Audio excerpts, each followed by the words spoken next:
Terms of maintenance and repair, ano nga ba talaga ang mas magastos? Manual or automatic? Hello mga paps, I'm Kuya Shane, at kung hindi pa kayo subscriber ng aking YouTube channel, press the subscribe button para ma-notify kayo sa mga susunod ko pang videong i-upload. Okay, pag-usapan natin maintenance and repair, automatic and manual. Ano nga ba yung mas magastos dyan? Well, okay, in terms of maintenance, mas mataas talaga ng konti ang maintenance ng automatic. Pero ito idea lang. Ang maintenance kasi ng automatic, usually every 2 years lang yan or every 40,000 kilometers. So matagal naman na panahon bago yan mini-maintenance. Hindi naman yan katulad nung sa engine na every 3 months or 5,000 kilometers. Sa transmission, 40,000 kilometers. Yung iba pa nga, up to 80,000 kilometers daw. Pero usually, sa mga modern car ngayon, 40,000 or 2 years yan. Yan, chine-change oil yan or mini-maintenance. So okay, pagdating sa cost, pagdating sa presyo ng liquid o yung transmission fluid, mas mahal ng konti talaga sa automatic. Sabihin na natin mga 200 to 500 pesos yung difference ng presyo per liter ng sa automatic. O sabihin na natin siguro mga 1,000 to 2,000 pesos yung difference niyan. Depende kasi sa kotse, like for example, sa mga maliliit na kotse, yung mga naka CVT, sabihin natin nasa mga 500 pesos talaga ang per litro ng kanilang CVT fluid. Sa naman yung gear oil, usually mga 200 to 300 pesos lang. So mga 1,000 to 2,000 pesos talaga yung difference niya in terms of liquid na gagamitin. Kasi sa litro halos parehas lang naman hindi naman nagkakalayo yan.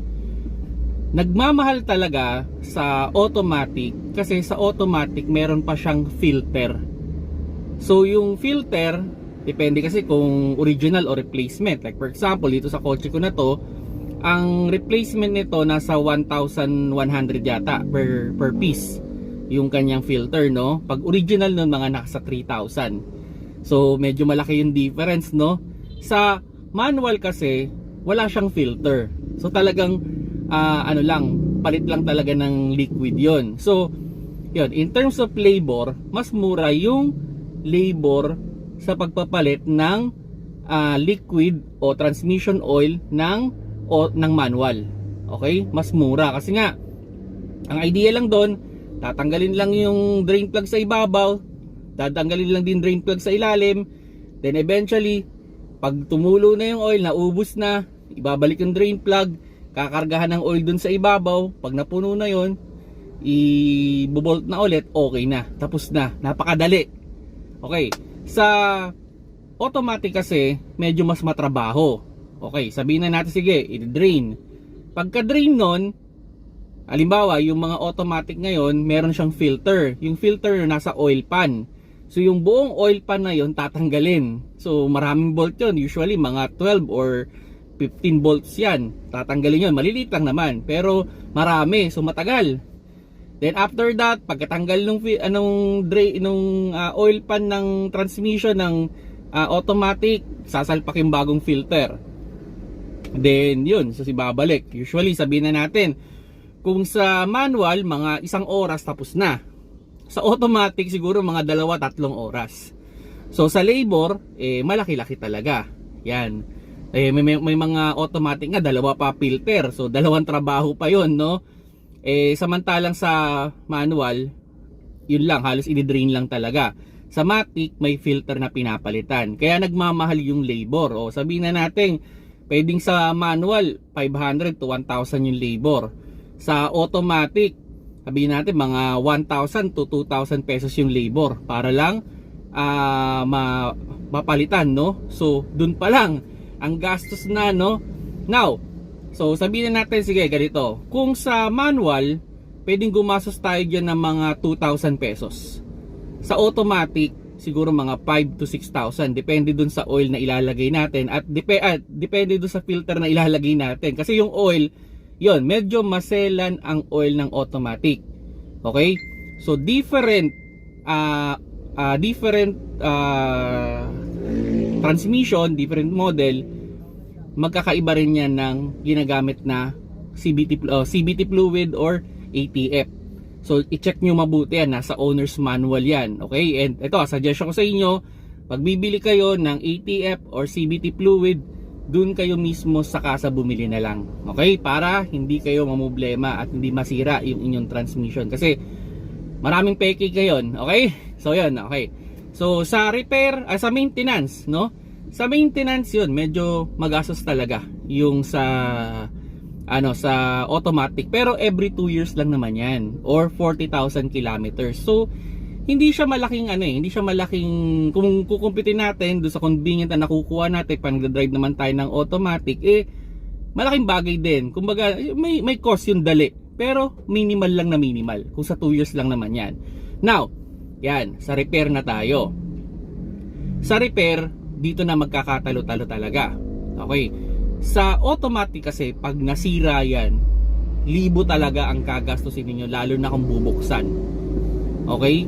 Kaya ang pinaka-idea talaga dyan, alagaan natin mabuti yan. Okay? Kasi pag nasira yan, libo ang gagastusin natin. Pero ito based on experience meron akong kotse na umabot ng nung nasa akin pa is 300,000 kilometers and wala siya naging issue.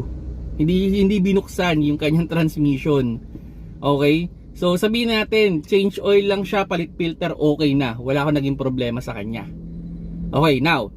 So nagkaroon din ako ng manual. Yung manual ko na yon umabot ng 200,000 kilometers. Ano nagiging problema ko sa kanya?